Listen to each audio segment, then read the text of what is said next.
everyone, in this video I'm going to show you how to make a personalized keychain by using polymer clay and some metal findings. And by personalized I don't mean like writing your name on it, although you could like print your name out on the computer. What this means is I'm going to show you how to attach an image to polymer clay. For instance, this is something that I colored and cut out of a coloring book a long time ago. You can also use, like I said, computer printed images. You could probably use stickers, magazine cutouts, different images from like scrapbook paper or origami paper. The things that you'll need for this, if you want to make it into a keychain, you'll need some chain, and preferably some thicker chain than what you use for like a normal necklace so it doesn't break. Some jump rings and a key ring. You'll also want an image, obviously. You'll want a pair of wire cutters and a couple pairs of pliers to work with your chain and your jump ring.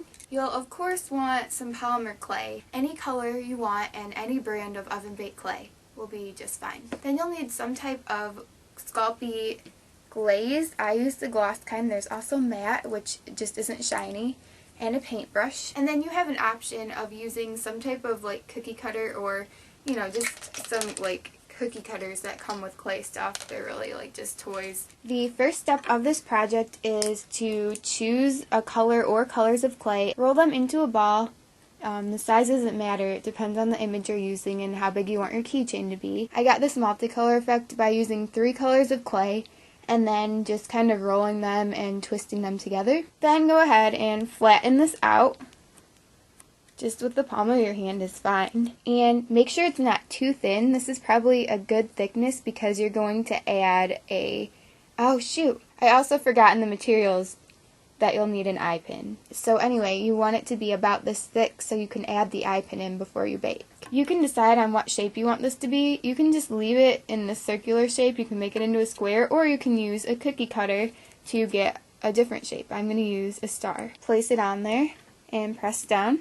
So there's my star of clay. And then all you have to do is make sure that it's big enough for your image to go onto. I'm going to want to flatten the star out a little bit.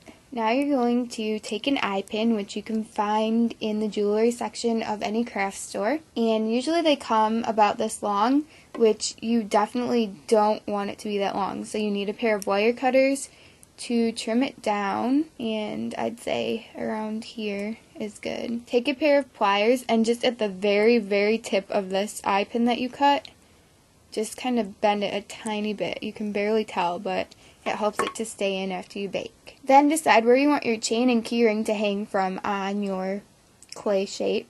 So once you've decided where you want your eye pin to go, just stick it in the very center of that part of the clay and stick it as straight as you can so it doesn't come out of any sides. Then make sure you push part of the circle down in there and kind of squish the clay around it so it stays in better. Once you're at this point and the eye pin's stuck in your shape of clay, this is a very, very important step.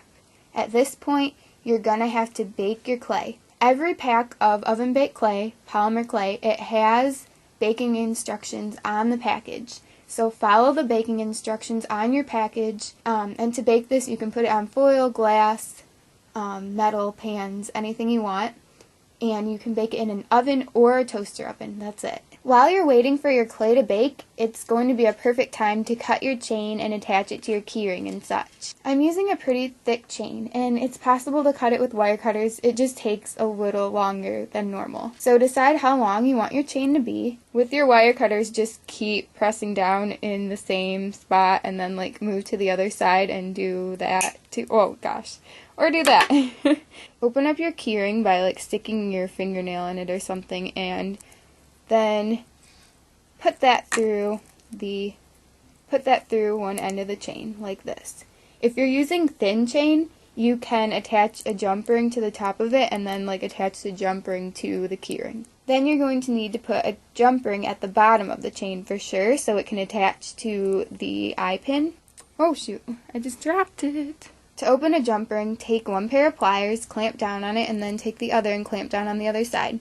Pull one pair of pliers towards you and one away from you. It will open up like this. Then you're just going to leave this jump ring open until your clay is done baking, until it's cooled off as well. The star is back from the oven. It's actually still hot. But I'm just going, ow. Oh man. Yeah, don't be stupid. Don't touch it until a few minutes after it comes out. But, so now, go ahead and take your jump ring that's already opened. Stick that through the eye pin. So, oh gosh. Oh man. Then, take your keychain, put one side of that through the jump ring as well. And then you need to carefully hold on to it still, grab one pair of pliers, and grab your other pair of pliers, and you need to close it back up. Now get your image and some Sculpey glaze and a paintbrush. Open up the glaze, just get a little bit on your paintbrush. Go ahead and put this where you want the image to be, and brush it on. Where the gloss is, you're going to take your image and stick that down on it. Then in order to make sure that it's going to stay put, you need to run some gloss along the top of it. And you can put gloss on the whole keychain if you want, but I'm just putting it on the front. And unless you have a glue that you're positive works with Sculpey clay and paper and such, it's pretty much essential to use this Sculpey gloss because it's going to seal the image onto the clay. Then the last step is just to let it dry and you have a lovely keychain with any image that you'd like. Thank you guys so much for watching this video. I hope you enjoy this, and I hope you come up with a bunch of cool things, because this is pretty much endless possibilities of what you can make. I just gave you the main idea, so just take it and run with it. Please subscribe to my channel if you haven't already, and check out all of my links in the down bar, including my Etsy shop, because I sell stuff there, you know. Alright, so you guys have a great day, and I will see you soon. Bye!